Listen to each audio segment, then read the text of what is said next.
Hi everyone, welcome. This is a special request soap.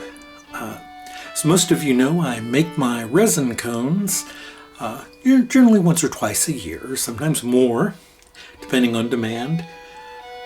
But this was a customer who wanted a big bar of soap. They didn't want the little cones. He wanted full-size bars of soap, full-size bar of soap. And, well, since it's impossible to just make a single bar of soap for me, I made a full loaf and a half of this. But I more wanted to show you my process, in case you want to make this yourself or have any questions about how it's made, and also to see some of the challenges. This is what I call Texas amber because, well, it is resin from our pine trees. But it's not a misnomer.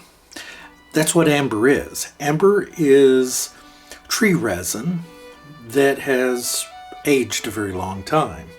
This hasn't aged so long, but it's still amber. It's just, it's not quite old enough. It doesn't have bugs in it because it's obviously cleaned. I'm not going to use buggy amber or buggy resin.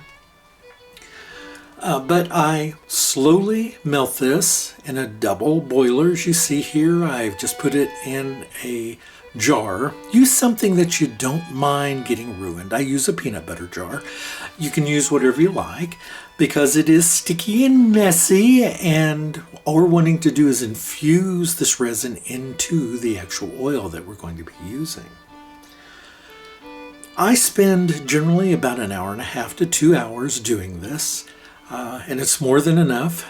Generally, I end up infusing about half of the resin into the oil.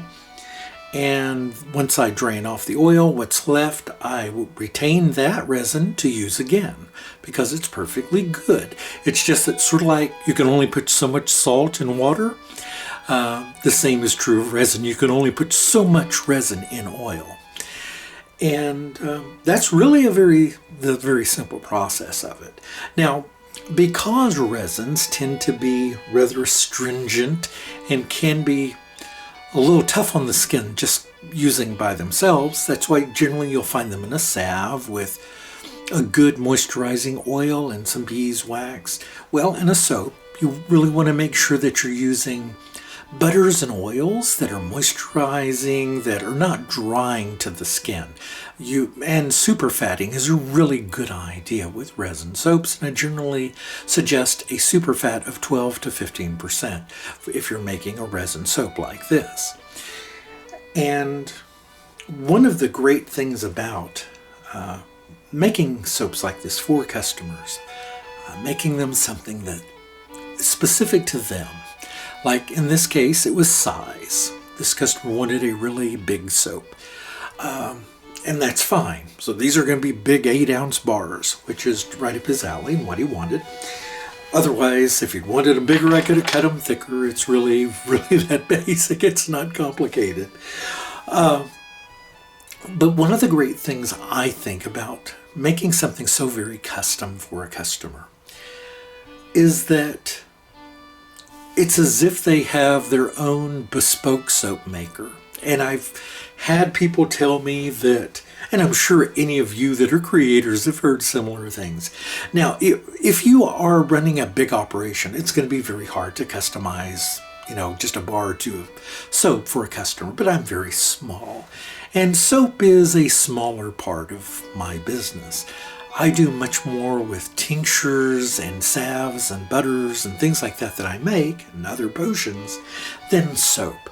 But soap is where my love is too, so whether or not I have a big customer base is not so important to me, as long as those customers that I do have are happy. And that it was the whole purpose in making this soap, was to make a very happy customer. And what I suppose that is where I take pleasure out of that. I don't get as much pleasure out of my job, my 9 to 5, as I used to, and I won't go into the personal aspects of that because people from my company actually do watch my channel.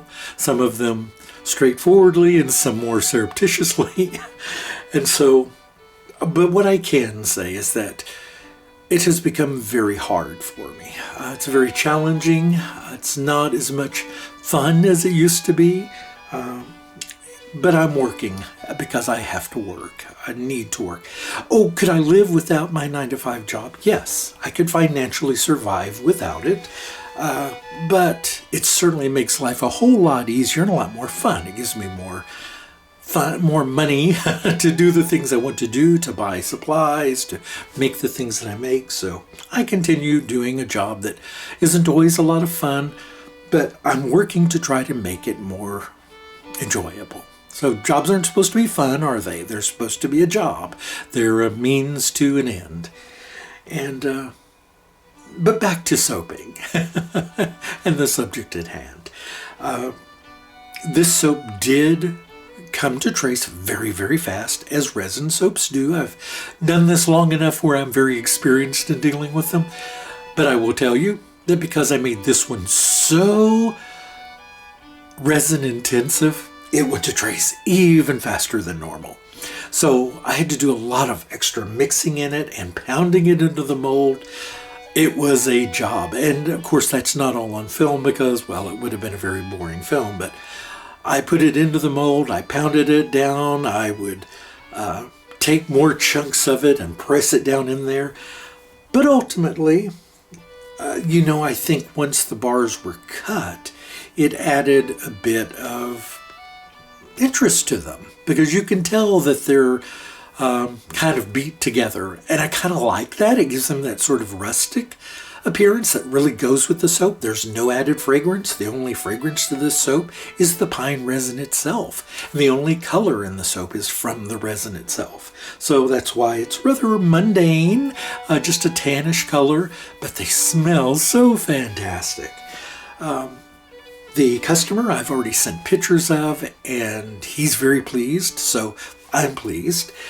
And because I made a full loaf and a half of this, I will have enough to put in, a few bars in the shop. It's not priced cheap, I'm going to be honest with you.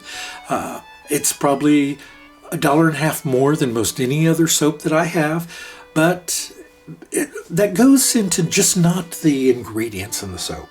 And maybe other soapers can attest to this. But when you customize something too, there's more time involved. There is more, it's just more work, to make something custom. So sometimes you have to add that little something extra to cover your bases and make sure that it's still profitable. I'm not trying to get rich by any stretch, but I do want to make sure that I'm making back the money that's put into it. And just into this soap. With coconut oil prices the way they are, there's about $7 to $8 just in coconut oil. There are the other oils, then all the butters that are in there. And all of these things are not cheap.